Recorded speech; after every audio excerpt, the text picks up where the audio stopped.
예, 안녕하십니까. 선문대학교 윤석상입니다. 오늘 제가 이제 발표할 내용은 한일 관계와 이제 한반도 평화와 관련된 내용인데요. 핵심 포인트는 일본의 그런 대외 정책이라든가 대외 정책 이념에 초점을 맞춰가지고 과연 일본이 한반도 평화에 어떻게 기여할 수 있는지, 혹은 더 나아가서 동북아시아 지역에 있어서의 그러한 정치 경제적 불안정성과 일본의 그런 역할이 어떠한 관계에 있는지에 대해서 말씀드리도록 하겠습니다. 우선 오늘 제가 발표할 내용은 크게 5꼭지로 되어 있는데요. 첫 번째는 동북아시아, 즉 동아시아의 불안이라고 이제 주제를 한번 잡아봤는데, 동아시아의 그런 불안 요인을 일본에 있어서의 그런 대외 정책에 있어서의 그런 모순, 국내 정책 모순에 초점을 맞춰가지고 한번 살펴봤고요. 그다음에 두 번째는 이제 일본의 대외 정책을 90년대부터 현재 이렇게까지 어떠한 정책적 이념에 근거해 가지고 대외 정책을 추진해 왔는지에 대해서 살펴봤습니다. 그리고 세 번째 파트는 이제 일본의 대한반도 정책을 이제 살펴봤고요. 그다음에 네 번째, 일본이 한반도와 관련된 정책을 추진함에 있어 가지고 어떠한 역할을 할 것인가, 그런 역할을 함에 있어 가지고 전제 조건을 한번 살펴볼 필요가 있는데, 그 전제로서 이제 한일 간에 있어서의 그런 상호 인정의 문제, 이러한 것들이 해결되지 않고서는 일본의 한반도 평화 체제 구축하는 데 있어 가지고 역할을 수행하는데 한계가 있지 않나라고 생각해 가지고 이제 네 번째 파트에서 한번 살펴봤습니다. 그리고 마지막으로 이제 다섯 번째, 한반도 평화 체제 구축에 있어 가지고 과연 일본이 역할은 무엇인지에 대해서 살펴봤습니다. 자, 그럼 첫 번째도 이제 동아시아 이제 불안인데요. 다 아시다시피 지금 일본 정치 사회는 뭐 보수 우경화되고 있다라는 것이 이제 일반적인 사실입니다. 특히 이제 보수 세력들이 이제 정치적 헤게모니를 이제 장악함으로써 헌법을 바꾸려고 하는 이제 움직임들을 보이고 있는데, 자, 이러한 일본의 그런 움직임들이 동아시아 지역의 이제 불안정성을 더 이제 확대시키고 있다라는 얘기죠. 특히 이제 이 헌법 개정이라는 것 자체가 단순히 일본이 전쟁 가능한 그 국가가 된다라기보다는 한 단계 더 나가가지고 자기 결정권을 확보해가지고 국내 문제에 적극적으로 능동적으로 행동하는 국가 모습을 추구하고 있다라는 얘기죠. 그 자체는 이제 1945년 이후부터 현재까지 혼내, 즉 본심을 이제 말하지 않았던 그런 국가의 모습에서 혼내 모드로 이제 정치 사회가 변화하고 있다라고 말씀드릴 수가 있겠습니다. 특히 이제 개헌이라는 자체는 어떠한 의미를 가지고 있냐면 전후 체제를 이제 부정하고 있다라는 얘기죠. 미국에 의해서 만들어진 전후 체제에 대해서 이제 부정을 하고 있는 것들인데, 더 큰 문제는 바로 뭐냐면 아이러니컬하게도 전후 체제 부정이 오히려 대미 종속의 심화로 연결되고 있다라는 얘기입니다. 특히 이 자체는 결과적으로 미국의 종속이 심화됨과 동시에 동아시아에서 일본의 고립이 심화되고 동아시아 지역에 있어서의 국가 간의 갈등이 더 확대되는 요인이 되고 있다라고 볼 수가 있겠습니다. 자, 그러면 이러한 일본의 그런 국내적인 변화, 보수 일변도의 그런 정치 사회로의 그런 변모가 동아시아 지역에 있어서 어떻게 표출되고 있는지, 자, 여기에서 살펴보게 되면은, 자, 일본 자체는 이제 스스로 이제 보통 국가로 변화를 지금 시도하고 있습니다. 자, 그러면서 이제 미일 동맹을 기축을 해가지고 일국적 지역적 안보는 물론이고 국제사회 안보 문제까지 대응이 가능한 국가로의 그런 변모를 시도하고 있습니다. 특히 이러한 국제사회 안보 문제까지 대응이 가능한 국가로의 변화에 있어가지고 그 정책 추진에 있어서 근거가 되는 것이 바로 뭐냐면은 안보 내셔널리즘에 이제 근거하고 있다는 얘기죠. 자, 그러면서 이제 구체적으로 2007년도에 가치관이라든가, 그다음에 아시아 민주주의 안보 다이아몬드 전략, 그리고 이제 2017년부터 이제 인도 태평양 전략적으로 이제 구체화되고 있고요. 자, 이러한 일본의 그런 국제 전략, 동아시아 지역에 있어서 영향력 확대의 그런 움직임들이 동아시아 지역에 있어서 그런 분열을 초래하고 신냉전을 이제 구조화시키고 있다고 이제 볼 수 있겠고요. 특히 이러한 일본이 적극적인 그러한 국제사회에 있어서 역할을 하기 위해서 과거를 이제 끊임없이 이제 부정해 오고 있는 것들, 그리고 또 끊임없이 위협을 이제 생산하면서 자신들의 그러한 역할과 행동, 정책의 정당성을 확보해 나가고 있다는 자체가 동아시아 지역 혹은 국제사회의 불안정의 요인을 일본이 만들고 있다라고 말씀드릴 수가 있겠습니다. 자, 그렇다면 일본은 왜 이러한 그 동아시아 지역에 있어서 불안을 촉발시키면서까지 자신들의 그런 이익을 실현시키려고 하는지, 자 여기에 대해서 좀 더 살펴보게 되면은 일본의 대외 정책과 대외 정책 이념의 그 전환을 가지고 설명이 가능합니다. 우선 이제 1990년대 보게 되면은 일본의 대외 정책이 국제적 그런 상황, 그죠? 90년대 이제 냉전이 종식되고 나서 골프 전쟁이 발발하고 그다음에 중국의 그런 부상, 그다음에 미국과 중국 간의 그런 갈등이 나타났던 것들, 그리고 나토와 러시아의 그런 긴장 완화의 그런 움직임들이 일본이 1945년부터 전통적으로 견제해왔던 요지다 노선에 대한 그런 재고를 하게끔 만들었고요. 그리고 나서 또 이제 일본의 군사적 역할을 다시 한번 생각하게 되는, 자 일본이 이제 적극적으로 군사적인 역할까지도 제고하게 되는 그러한 상황을 만들었다라고 볼 수가 있겠습니다. 특히 이제 90년대 이후에 동아시아 상황을 보게 되면은 동아시아에 있어서 그런 경제 위기가 이제 발발했었던 것들이고요. 그리고 또 미일 간의 관계를 보게 되면은 미국의 그런 경제적 압박에 의해 가지고 미일 간의 관계가 악화되는 그러한 모습을 보이면서 일본 스스로가 외교에 있어서의 그러한 다양성, 그죠? 다자 외교를 추진하게 됐던 것들이고, 특히 90년대 보게 되면은 위기뿐만 아니라 아시아 지역이 급성장하고 있다는 것 자체가 일본으로 하여금 대미 일변도의 그런 외교에서 한 단계 더 나아가지고 아시아주의라는 그런 외교 이념에 입각한 대외 정책을 추진하게 만들었다라고 설명드릴 수가 있겠습니다. 자, 이러한 것들이 이제 2000년대에 이제 들어오게 되면은 대외 정책이 약간 변하게 되는데 그 요인으로서 이제 세 가지를 들 수가 있겠습니다. 첫 번째로는 이제 국제 질서의 유동화, 그다음에 중국의 영향력과 역할의 확대, 그다음에 러중 관계의 그런 강화라고 볼 수가 있겠죠. 자, 특히 이제 국제 질서 유동화는 미국의 단극 시대에서 이제 다극 시대로 혹은 이제 일극 다극 병전 체제로 이제 국제 질서가 이제 변화되고 있다라고 이제 볼 수가 있겠고, 뭐 다 아시다시피 이제 중국의 역할과 영향력이 확대라는 것 자체는 중국의 그런 1대1로 정책에 의해 가지고 중국이 중국 중심의 그런 질서를 모색하고 있는 것들. 그다음 러중 관계의 그런 강화 같은 경우는 오히려 이제 중국하고 러시아가 가까워짐으로써 반미적인 그런 지역 구도 혹은 세력 구도가 이제 형성되고 있다라고 볼 수가 있겠죠. 자, 이러한 것들이 결과적으로는 미일 방위 동맹을 중시하면서 일본 같은 경우는 이제 중국과 러시아와의 그 마찰을 회피하고 또 이 사이에서 이제 다국 간 협력을 통한 이익 실현의 이제 필요성이 이제 증가. 함으로써 이제 다국 간 협력을 이제 추진하게 되는 그런 대외 정책을 이제 추진하게 됩니다. 자, 그렇다면 이러한 대외 정책은 어떤 이념적 기반하에 실행되고 있냐? 아까 좀 전에도 말씀드렸지만 안보 내셔널리즘에 이제 근거해 가지고 이제 추진되고 있다라는 얘기죠. 특히 이제 안보 내셔널리즘이라는 것 자체는 미일 간의 그런 쌍무적 미일 동맹을 이제 기축을 해가지고 일국적, 지역적 안보는 물론 전 세계 안보 질서까지 대응이 가능한 안보 국가를 추구하는 게 대외 정책의 이념이다라고 이제 말씀드릴 수가 있겠습니다. 자, 그리고 이제 안보 내셔널리즘이 이제 공유하는 가치 두 가지로 이제 설명드릴 수가 있겠는데, 하나는 이제 신냉전주의 이제 탈환론이고요. 또 다른 하나는 자주적 친미주의라고 말씀드릴 수가 있겠습니다. 그러니까 신냉전주의 이제 탈환론 같은 경우는 중국하고 이제 북한의 그러한 모습들이 일본의 이제 위협으로 이제 다가오게 되는 것들이고, 자 이러한 위협에 이제 대응하기 위해 가지고 일본 스스로가 자립방안을 이제 모색하고 있다는 얘기죠. 그러면서 이제 공세적 성격의 그러한 정책을 추진하게끔 만들고 추진하고 있으며, 결과적으로는 이제 한중일 중심의 그런 동아시아 협력 구상을 이제 무력화시키고 있다라고 말씀드릴 수가 있겠습니다. 자, 그다음에 이제 자주적 친미주의 같은 경우는 일본의 이제 독립과 자주적 안보 체제의 그런 구축을 목표로 하고 있는 것들이고요. 미일 기축을 이제 전략적으로 이제 강화함으로써 결과적으로는 미국의 세계적 관여와 함께 일본이 개입하는 것들. 그 자체는 결과적으로 일본이 안보 군사적 역할과 활동 범위가 이제 확대되고 있는 것으로 지금 나타나고 있습니다.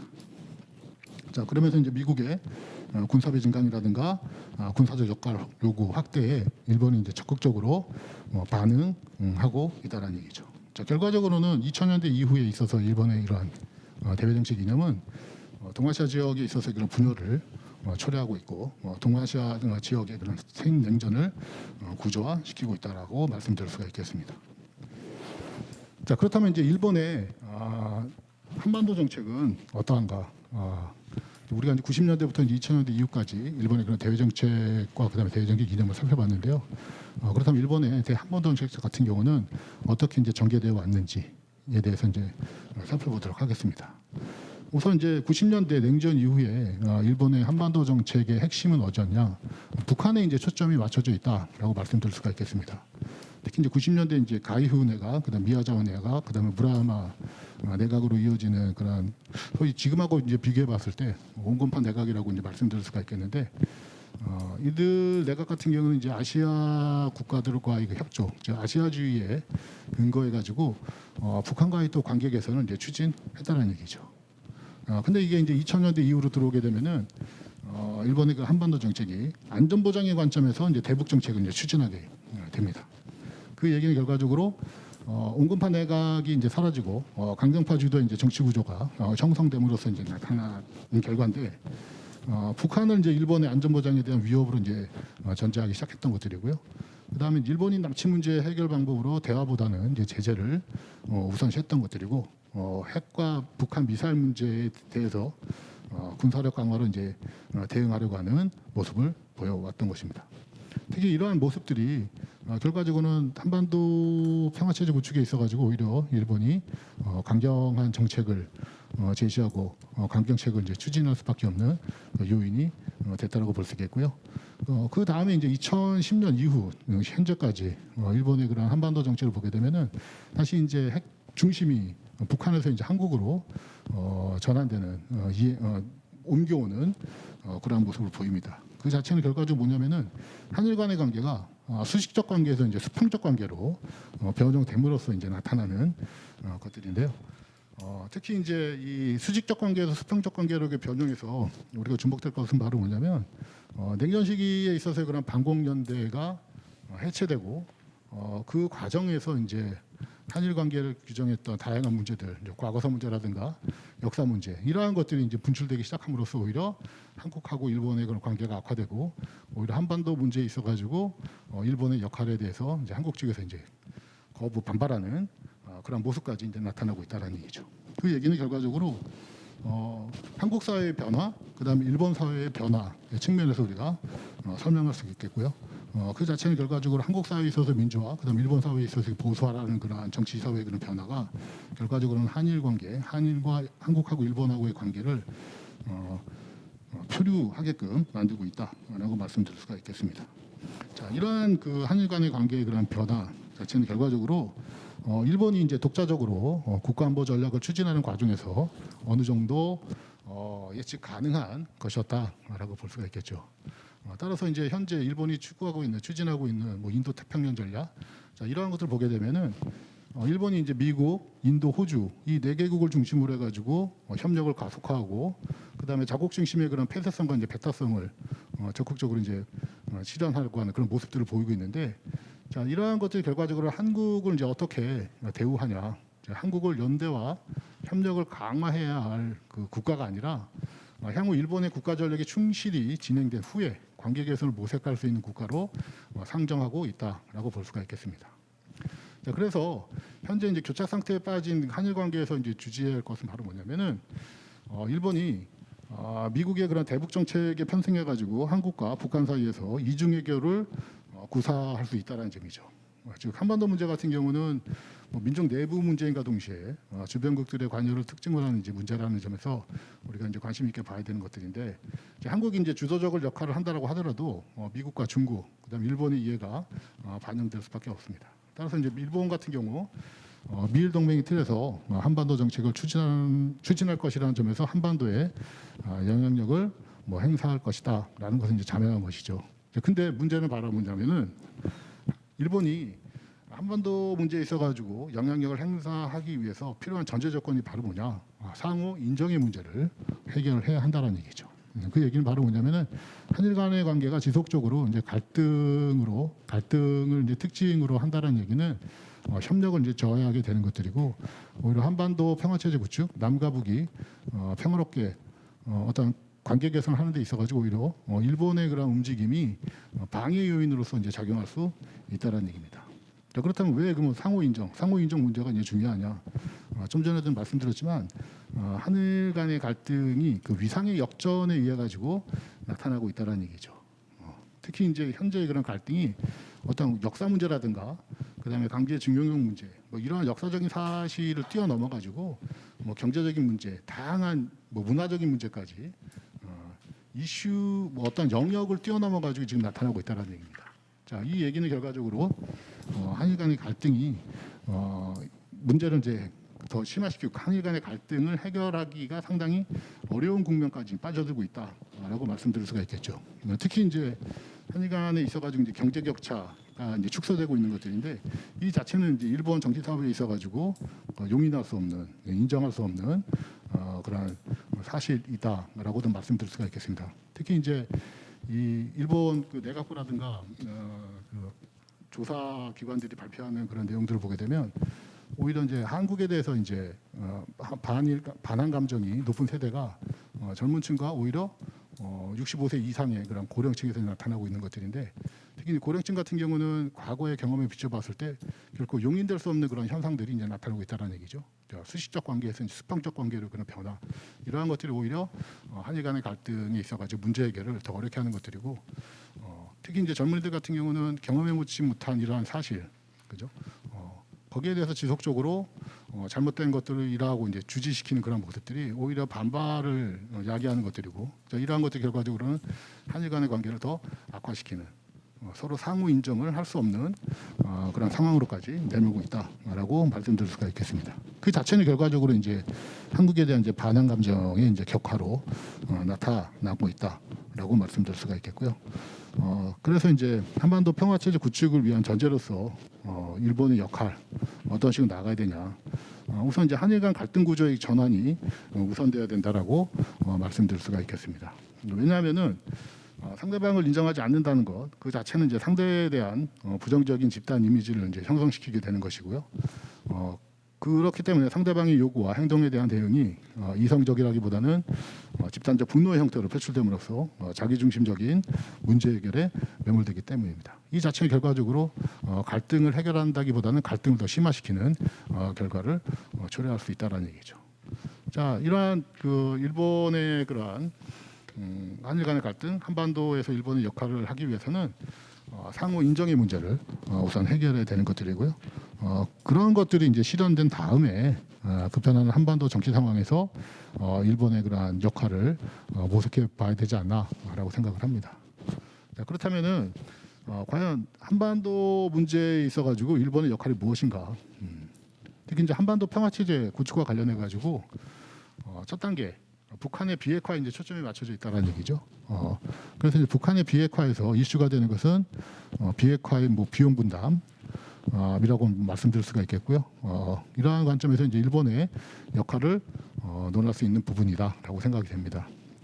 자, 보게 되면 이제 비핵화 비용 같은 경우는 직접 비용하고 간접 비용, 뭐 보상 비용으로 나눠지게 되는데 우리나라 정부와 연구기관들이 이제 추진한 북한 재건 비용을 보게 되면은 다양합니다. 특정을 할 수 없을 정도로 다양하게 이제 비용이 계산되고 있는데 이 자체는 결과적으로 이제 북한에 있어서 경제 개발과 함께 연동시켜 가지고 북한의 비핵화를 이제 추진할 것이냐 아니냐 뭐 이런 것들과 이제 관련돼 있기 때문에 그렇다라고 이제 말씀드릴 수가 있겠죠. 자, 그래서 이제 실제 북한의 비핵화와 관련된 비핵화와 관련된 비용에서 가장 큰 부분을 차지하고 있는 게 바로 뭐냐면 보상 비용인 이제 북한 경제개발 비용이다라고 이제 말씀드릴 수가 있겠고요. 따라서 이제 북한의 이제 비핵화 협상에서 일본의 역할로 이제 고려할 수 있는 것이 보상 비용의 측면. 자, 이 자체에 대해서는 이제 북한 같은 경우도 일본의 이러한 역할에 대해서 이제 크게 반대할 이유가 없다라고 이제 말씀드릴 수가 있겠습니다. 자, 반면에 이제 북한의 입장에서 이제 한반도 평화 체제 구축의 일차적 목적이 군사적인 안전보장 확보라는 점에서 일본의 그 역할은 제한적일 수밖에 없다 말씀드릴 수가 있겠는데 그 이유로 이제 두 가지를 이제 생각할 수가 있습니다. 우선 첫 번째로는 이제 한반도 평화 체제가 일차적으로는 남한과 북한, 그다음 미국과 중국 4자가 당사국이기 때문이라는 점이고요. 다른 하나는 일본이 중거리 미사일 등 일본의 위협적인 요소들을 해결하려고 할 때 북한이 이제 일본의 군사력 증강에 대해 군축을 요구할 가능성이 있기 때문입니다. 따라서 이제 일본의 역할은 군사 예, 안보적인 부분보다는 비용적인 부담이나 경제적 지원 쪽이 될 가능성이 크다라고 이제 볼 수가 있겠죠. 그렇다면 이제 문제는 바로 뭐냐면은 북한 비핵화에 있어가지고 일본의 역할, 즉 비핵화 비용 부담을 부담하는 데 있어가지고 어떻게 정당성을 확보할 것인가, 여기에 대한 이제 문제가 정당성 어떻게 확보할 것인가가 이제 관건이 이제 될 수가 있겠고요. 거기서 말씀드릴 수가 있는 게 바로 뭐냐면은 중국의 그런 영향력을 이제 견제하는 차원에서 일본의 그런 비핵화 비용 분담의 정당성을 이제 찾을 수가 있을 것이다라고 이제 말씀드릴 수가 있겠습니다. 따라서 결론적으로 한반도 평화 체제 구축에 있어가지고 일본의 역할 결론부터 이제 말씀드리면은 또 중요한 게 일본이 역할을 하기 위해서 전제 조건인 한국과 북한과의 그러한 상호 인정의 문제를 우선 해결해야 되는 것들이고요. 그리고 또 이제 일본이 필요한 것 자체가 또 뭐냐면은 한국하고 이제 북한하고 긴밀하게 이제 관계가 설정될 때 항상 일본이 딴지를 거는, 그렇죠? 브레이크를 거는 그러한 움직임을 보였다는 점에서 오히려 일정 정도 일본도 체제 내로 편입시켜 가지고 일본 스스로 어떤 역할을 하게끔 어떤 기회를 주는 것 자체가 중요하다라고 말씀드릴 수가 있겠습니다. 시간이 다 된 관계로 이상으로 이제 발표를 마치도록 하겠습니다. 감사합니다.